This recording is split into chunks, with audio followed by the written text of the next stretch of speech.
Good morning. Today on Business Success in Six with Stacie, I have Andy Larson here from Float Milwaukee in Milwaukee, Wisconsin. Andy, thanks for jumping on with me. Thanks for having me. I'm looking forward to chatting. Me too. I am so excited to share Float Milwaukee, your business success story with our clients and community, especially because you gave me this amazing gift of experiencing float. So if you don't mind, can I ask you some questions? Absolutely. Hit me. Awesome. Thank you. Here we go. When people ask you what Float Milwaukee is, how do you describe it?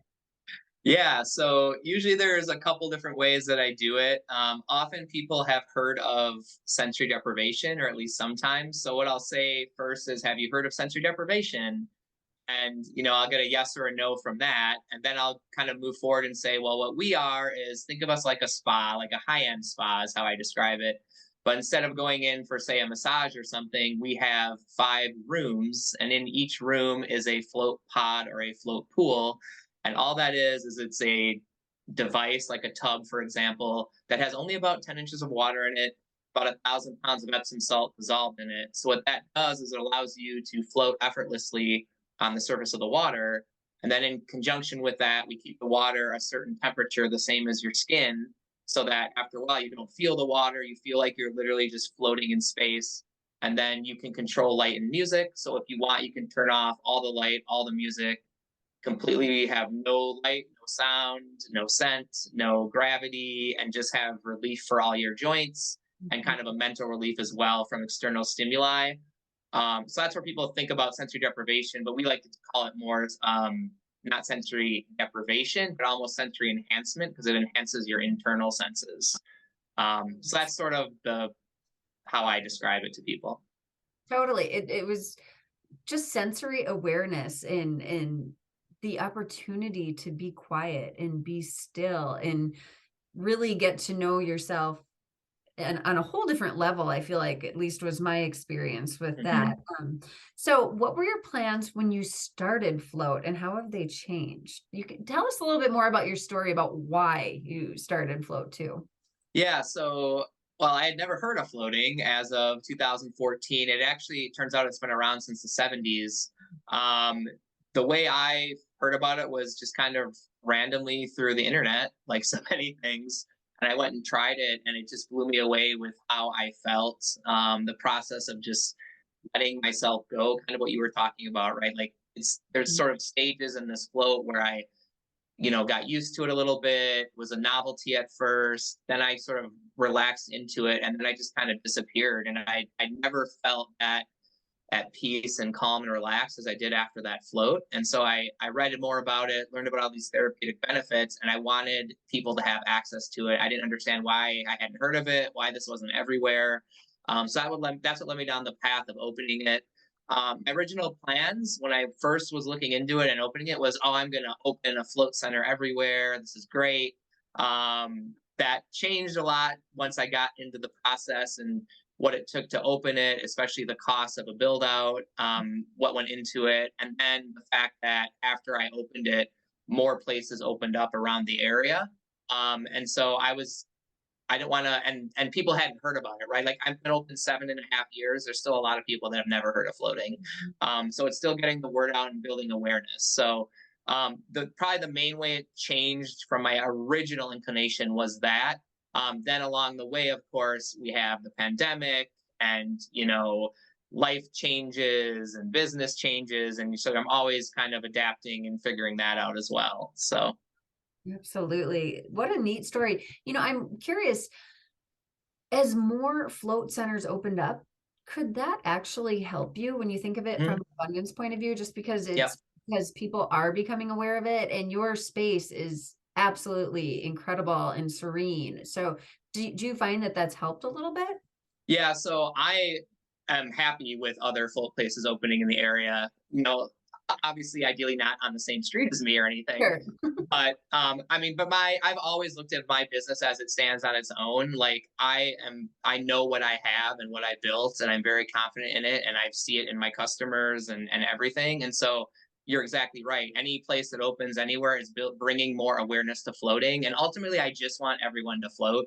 It doesn't have to be at Float Milwaukee. Like float centers are all over the country, all over the world. Like I just want people to hear about it and try it and Mhm. see if it's for them. And I think for so many people, it can bring something to them. Like some people may float multiple times a week. Some people might float once a month. Some people just, if they know about it and they're going through a rough time, they know that's there for them to float. And it might just be, a student has finals and they're super stressed, and just doing that float before the finals just calms them so that they can focus. It might be, the executive who has a big presentation coming up. It might be, I had a guy who got in a car accident and hurt his back. He came in and floated like 3 times in a week, and he said it was like night and day. His back was better. And, he Wow. doesn't have to come float every week. It's just something happens. They know that's here, and it might be something that gives a bunch of relief. And just knowing that it's there, knowing what it can do, and then doing what's you need, right? We're all different. We all have busy lives.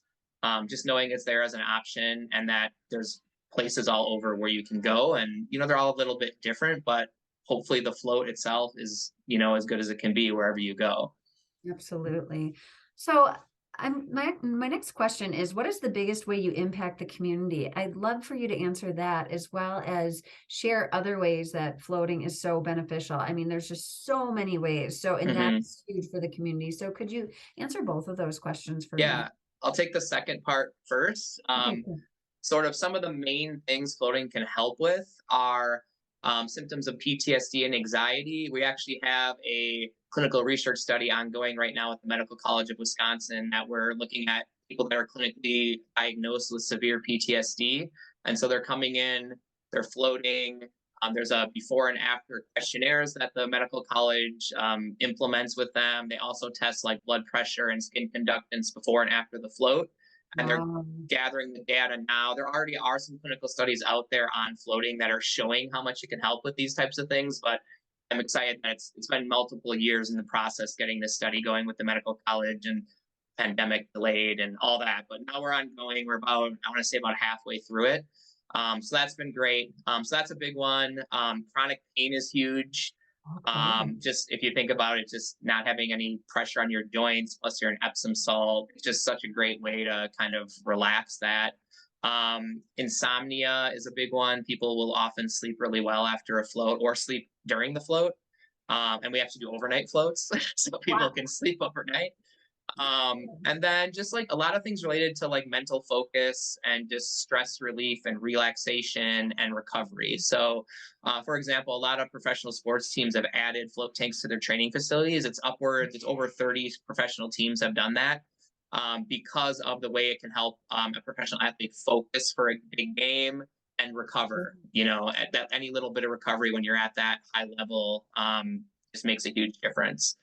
So those are some of the main ones. There's a whole host of other things, and of course, it's different for everyone. You don't know what you're going to get till you float, but those are some of the main things. As far as specific community, obviously, just having this option for people is a big benefit. But then I also really my goal is to get people help or help people, and so I've always tried to make it so if someone is getting help from float, that you know finances aren't a barrier for them. And so I've done one-off deals with people. I have a bunch of discounts I do throughout the year. I partner with Corel Centro in Walker's Point to have sliding scale fee floats for people. And then every November I do free floats for veterans for the entire month. So we've given Wow. away, man, 300 to 400 floats every November since I opened. And then, we try and do whatever we can. So during the pandemic, I did a deal where every float we sold while we were closed through the pandemic, I donated a float to an essential worker or first responder, and we ended up giving away over 400 floats that way also. So I'm really just Incredible. always looking for ways to. I mean, it's a win-win. It gets people in to try it, see if they like it, and it helps people who maybe otherwise couldn't afford it, and you know, Absolutely. another way people could help themselves. So, So many huge ways that you have impacted the community. Thank you so no, much. thanks. I know you've also talked about like challenges through the pandemic, but what is one challenge that you have faced that other business owners could learn from that you want to share? So, a couple things I would say. One is just the whole perseverance thing, right? So, when I opened Float, It was brand new, I mean, to the area, and it's been around. But when I first was looking at, do I have licensing requirements here? Like, what do I have to do? I talked to the state.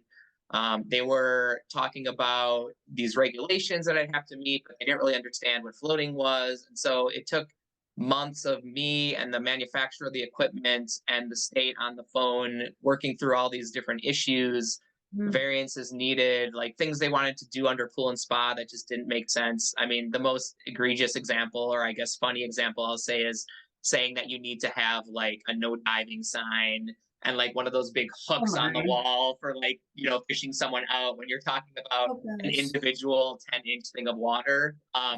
So there were a lot of times, actually, there were things that I hit where it looked like they were not going to allow me to open. And so it was basically just plugging through and being like, nope, I'm going to find a way. I'm going to, and my background helped a lot with this being a CPA. So I'm used to working with regulations and I'm used to sort of arguing the gray areas. And so between that and some help along the way, we were able to sort of meet all of the requirements, get special variances in place that made sense for what float tanks are versus what a pool or spa is.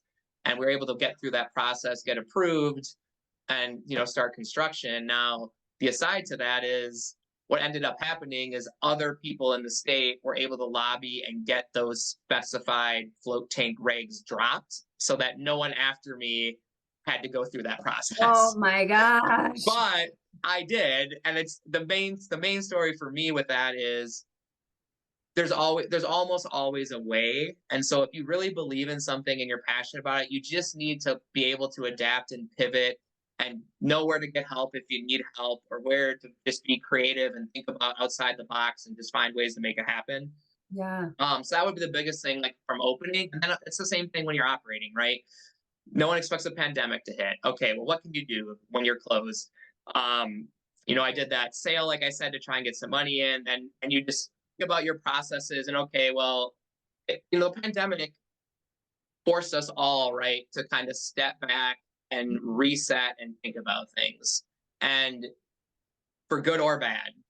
So whether it's personal, business, what you want to do in your free time, whatever it is. And so I think it's just, no matter what hits you, is trying to look at the potential opportunity there and not Yes. let it kind of bog you down, and like, just okay, this is what it is. What can I do with it? And so that was big, and just kind of figuring that out. And so, we took the opportunity to add an ionizer to our HVAC system, for example. It doesn't hurt to have even cleaner Oh, air, even if there isn't a pandemic. We looked at all our cleaning procedures and said, okay, we already have very stringent ones because that's the nature of the business, but okay, let's add a few extra things, and so that's sort of kind of what we did with that. And so I think those are kind of the big things that come to mind when you ask that question, is just you never know what's going to happen, and you have to kind of be open to kind of adjust and pivot, and absolutely. you Well, can. and thank you for paving the way for being the pioneer in the industry of Milwaukee, because it is just such a wonderful experience. Whether it's for some people conquering a fear and just like Sure. Yeah. that. But yeah, Yeah, we had thank you. someone yesterday, you say that, someone just yesterday, she is afraid of water, and she said, she said, today's my year. I decided I'm going to conquer my fears. So I'm going to go in and try this float. And Oh, awesome. yeah, and she came out and she said, at first I wasn't sure, but she loved it so much she bought a membership on the spot after her first float. And so it's things like that that are just so cool to hear and see, and just the before after between Yeah, customers. It's just amazing. So absolutely. So next question, what does the future look like to you, and do you have an exit plan?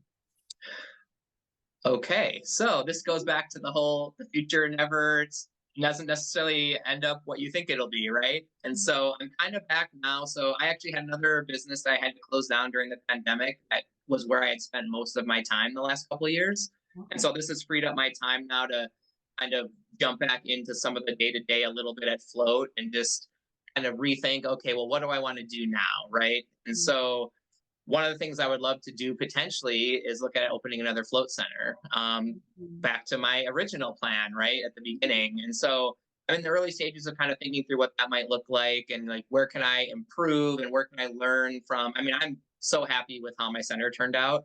Yeah. There's always things that, okay, if I were to do it again, there's some little things I would do differently.